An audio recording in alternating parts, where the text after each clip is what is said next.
तो हेलो दोस्तों, कैसे हैं आप। तो चलिए आज का वीडियो शुरू करते हैं। और देखिए अभी जैसे मेरी मॉर्निंग शिफ्ट चल रही है तो मैं फटाफट उठ के नहा धो के फ्रेश हो चुका था और टिफ़िन कर रहा था अपना रेडी। तो टिफ़िन धुला हुआ नहीं था तो मैंने सबसे पहले अपना टिफ़िन को धोया और खाना किया पैक और निकल गया मैं घर से। तो चलिए लिफ्ट आ गई थी, लिफ्ट आके हम नीचे आ गए थे, फटाफट हम निकल रहे थे स्टोर के लिए। तो चलिए मैं आगे का नज़ारा दिखाता हूँ आपको, गौर से देखिएगा। ये है शेख ज़ायद रोड, जो कि आपने मेरी पहले वाली वीडियोज़ में भी देखा होगा। अब इस शेख ज़ायद रोड 30 साल पहले कैसा दिखता था, कैसी दुबई की हालत थी, ये मैंने वीडियो इसीलिए बनाया। तो चलिए मैं दिखाता हूँ आपको डिफरेंस इस पूरे दुबई का, कि 30 साल पहले दुबई में क्या कंडीशन थी और अभी क्या कंडीशन है। 30 से 32 साल में दुबई ने अपने आप को कितना ग्रो किया है, ये मैं रेफरेंस आपको इसी वीडियो में दूंगा। तो चलिए दिखाता हूँ मैं आपको यहाँ की सबसे पुरानी बड़ी बिल्डिंग, जो कि उस टाइम की सबसे ऊंची बिल्डिंग हुआ करती थी, और अभी वो कैसी दिखती है। तो चलिए आगे मेरे साथ वीडियो में बने रहिए, क्योंकि इसी वीडियो में मैं आपको आगे की तरफ दिखाता हूँ। तो गौर से देखिए दोस्तों, ये दिख रही है आपको टोयोटा की बिल्डिंग, जो कि दुबई की सबसे पुरानी टॉलेस्ट बिल्डिंग है, जो उस टाइम पे सबसे ऊंची इमारत थी। बट अभी की कंडीशन में मैं आपको दिखाता हूँ रेफरेंस के साथ कि कितना डिफरेंस आ चुका है।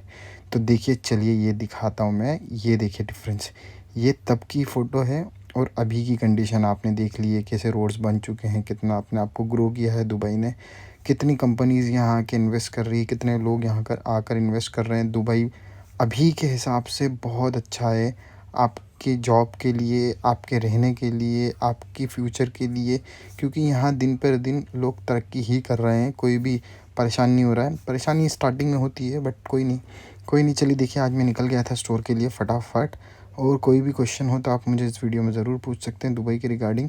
और ये था मॉल ऑफ हील्स मॉल, इसको क्रॉस करके हम निकल गए थे आगे, क्योंकि हमारा स्टोर इससे भी काफ़ी दूर है।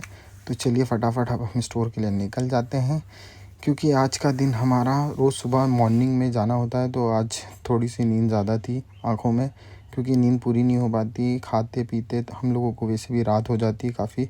और फिर सुबह उठ के वापस से भागना, तो 6 बजे उठना पड़ता है मुझे 8 बजे की शिफ्ट के लिए, तभी जाकर मैं टाइम से स्टोर पहुंच पाता हूं, क्योंकि हमारी पूरी टीम एक साथ जाती है मॉर्निंग की, तो हम लोगों को सबको एक साथ ही निकलना पड़ता है। तो चलिए मैं आगे का रास्ता दिखा देता हूं आपको कि किस तरीके से दुबई ने अपने आप को इस मुकाम तक पहुंचाया है और दुबई कैसा दिखता है। तो चलिए चलिए इसी में बने रहिए वीडियो में, और मैं आगे का रास्ता दिखा देता हूँ। ये तो हालांकि दुबई का ही है पार्ट, बट थोड़ा सा आउटसाइड पड़ता है, क्योंकि दुबई बहुत ज़्यादा फैल चुका है अभी, और मेरा स्टोर एकदम कॉर्नर में है दुबई में। तो इसीलिए मुझे काफ़ी ज़्यादा टाइम लग जाता है घर से स्टोर पहुंचने में। तो चलिए मैं आगे का रास्ता भी आपको दिखा देता हूँ कि दुबई कैसा हो चुका है अब। और पहले की कंडीशन में यहाँ पर सिर्फ़ और सिर्फ रेत हुआ करती थी और कुछ भी नहीं हुआ करता था, जिस पार्ट में अभी इतनी अच्छी बिल्डिंग्स बन चुकी हैं, इतने अच्छे रोड्स बन चुके हैं, और यहाँ पर लोग भी काफ़ी रहते हैं। तो देखिए चलिए मैं निकल गया था आगे, और ये देखिए जेट स्की लेके जा रहा है शायद से कहीं पर एंजॉय करने के लिए अपना। तो चलिए देखिए मैं स्टोर के बहुत करीब पहुंच चुका था, क्योंकि यही है हमारा स्टोर का रास्ता। ऑलमोस्ट पहुंचने वाले हैं मोटर सिटी, जो कि यहाँ पर रेसिंग्स वगैरह होती है, इसलिए इस इलाके को मोटर सिटी बोला जाता है। यहाँ पर जो आपने बड़ी बड़ी F1 कार रेसिंग्स वगैरह देखी होगी, वहीं यहाँ पर ही उसका वो बना है ग्राउंड बड़ा सारा, जहाँ पर रेसिंग वगैरह होती है, इसीलिए इस जगह को मोटर सिटी बोला जाता है। और दिखाता हूँ मैं आगे का, या इट साइड दोनों साइड पर जो ये शॉप्स बने हुए हैं, शोरूम्स बने, और ये दिख गया हमें हमारा स्टोर। ऑलमोस्ट हम पहुँच चुके थे। चलिए देखिए अब फटाफट स्टोर पहुँचना है। स्टोर पहुँचकर मैं आगे की चीज़ें आपको बताता हूँ। तो देखिए मेरा स्टोर का रास्ता ऑलमोस्ट ख़त्म हो चुका था, गाड़ी हमारी पहुँच चुकी थी, और ये हो रहे थे सुबह के कुछ 7:30 पौने 8 का टाइम। और ये देखिए हम निकल गए, ये हैं हमारी मैनेजर। और चलिए हम फटाफट निकल जाते हैं। और ये देखिए मैंने अपने आप को भी वीडियो में ले लिया थोड़ा सा, और ये चलिए अंदर चलते हैं अब। सुबह सुबह का टाइम था तो यहाँ पर गाड़ियाँ नहीं हैं, नहीं तो दिन में बहुत ज़्यादा गाड़ियाँ लग जाती हैं पार्किंग के लिए। और ये चलिए हम हो गए अंदर, और ये देखिए चलिए हमारा स्टोर फर्स्ट फ्लोर से एंट्री हमें लेना पड़ती है। तो अब हम कर लेते हैं लिफ्ट का वेट।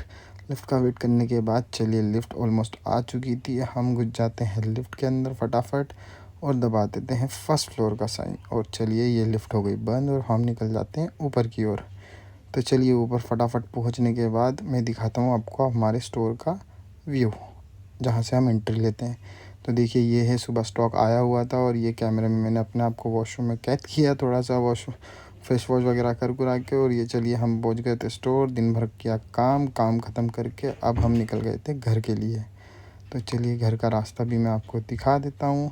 वही रास्ता है जिस रास्ते से हम आए थे, तो पूरा रास्ता क्या ही दिखाना है आपको, फिर भी थोड़ा थोड़ा मैं आपको इस वीडियो में दिखा देता हूँ। ये देखिए हम दुबई मॉल के सामने से निकल रहे हैं और कुछ ऐसा है शाम के टाइम का वो नज़ारा। और देखिए ये है छोटा सा कैमरा जहाँ से गाड़ियों को फट से कैच कर लेता है इस ओवर स्पीडिंग से।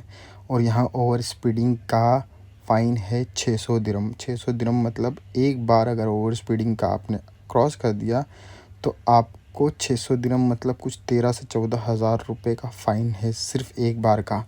और सबसे बड़ी चीज़, अगर आपने सिग्नल क्रॉस कर दिया, सिग्नल अगर आपने क्रॉस कर दिया तो 50,000 दिरहम का फ़ाइन है।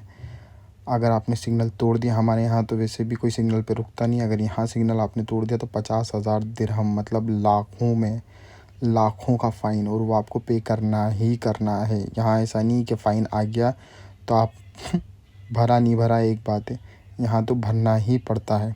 तो दोस्तों ऐसे है दुबई, तो बहुत रूल रेगुलेशन से इसीलिए लोग चल लेते हैं। और दिखाता हूँ मैं, देखो ये है सामने ही शेख ज़ायद रोड पे हम वापस से आ गए। टोयोटा बिल्डिंग लेफ़्ट साइड में है, जो कि अब तो बहुत छोटी दिखती है इन सारी बिल्डिंग्स के सामने। तो आपको मैंने दिखा दिया कि कैसा डिफरेंस आ चुका है 30-35 साल में दुबई ने अपने आप को किस तरीके से ग्रो किया है। तो ग्रो इसीलिए हुआ है क्योंकि यहाँ पर लोगों ने अब उस तरीके से समझदारी दिखाई, यहाँ की सरकार ने समझदारी दिखाई, अपने देश के लिए सोचा, अपने बंदों के लिए सोचा, अपने परिवार वालों के लिए सोचा, तभी जाकर ये देश ने इतनी तरक्की की है। और तरक्की सब ने मिलकर की है यहाँ पर। और आज देखा जाए तो ये देश को बसाने वाले ही इंडियन, पाकिस्तानी, बांग्लादेशी लोग हैं जो उस टाइम से आके मेहनत करते हैं यहाँ पर। और ये पूरे देश को तैयार किया है उन्होंने, सपोर्ट पूरी गवर्नमेंट ने दिया उनको। और आज ऐसा नहीं है, यहाँ पे गवर्नमेंट में कितने सारे एम्प्लॉयज़ हैं जो इंडिया से हैं, पाकिस्तान से हैं, बड़ी बड़ी कंपनियों के मालिक बने हुए हैं, कितने ही सारे अपना पूरा परिवार लेके यहाँ रहते हैं, खुद के घर मकान हैं, खुद के सब चीज़ें यहाँ पर पूरा सेट हो चुके हैं वो लोग यहाँ आके। तो दोस्तों ये ऐसी चीज़ें हैं दुबई। अगर आपने टाइम दिया दुबई में तो दुबई आपको कहाँ से कहाँ ले जाएगा ये आप सोच भी नहीं सकते। तो चलिए फटाफट अब हम घर पहुँच, तो देखिए घर हम पहुंच गए फटाक से। और ये देखिए अब मिलते हैं अगले वीडियो में, तब तक के लिए बाय बाय। चलिए बाय।